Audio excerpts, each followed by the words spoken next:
Nice. There is some kind of disconnect also that emerges out of these conferences. Yesterday, for instance, we saw the demonstrators going all the way to the White House. So on one side, you have leaders and activists and NGO and scientists who are very hopeful of where the fight is going. But on the other hand, you have people living with HIV and other activists who think not much has been done. They really feel that more could be done and should be done now. Yeah. How do you connect these two sides? As long as people are dying of HIV-related illnesses, we are not doing enough.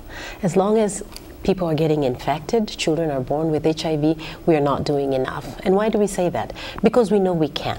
Because we know if the commitment is there, resources will be there. We mentioned earlier we have the tools. And so what is preventing us from getting there?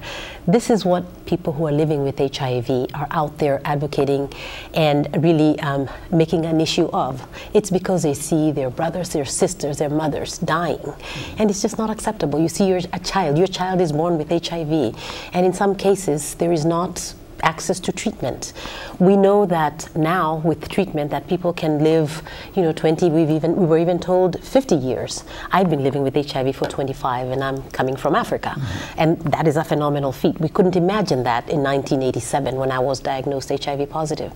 So we have the treatment, we have the tools, we have the knowledge, but yet so many people are going without access to these very important drugs. And so many are going without access to prevention services. So many people don't know their status. And so we're saying we're not doing enough because we haven't gotten these people into care, we haven't tested them, we haven't stopped new infections. We are not stopping the deaths. There shouldn't be any deaths, even though they've reduced. And what are the holes that the pegs needs to be put in to plug them? Are they really projected out there forward so that people know exactly, governments, NGOs, are they into the program, or are they just talking politics?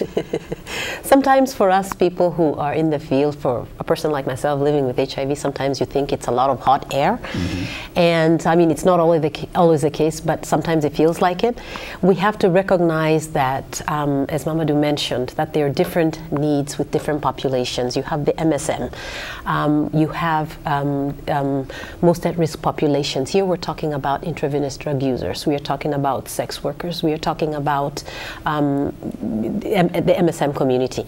And are they getting access to the services that they need, or do they continue to deal with stigma? Stigma because of their sexual orientation, or because of their work, or because of just a myriad of other things. I mean, in Africa you have stigma because perhaps you're a woman.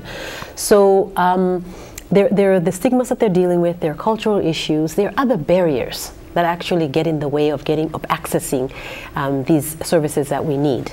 And when we say we are not doing enough, it is because we haven't yet done what is required, and we know what is required to help these populations overcome these barriers, including things like laws. Just the other day, the law here was lifted for the ban for allowing people living with HIV.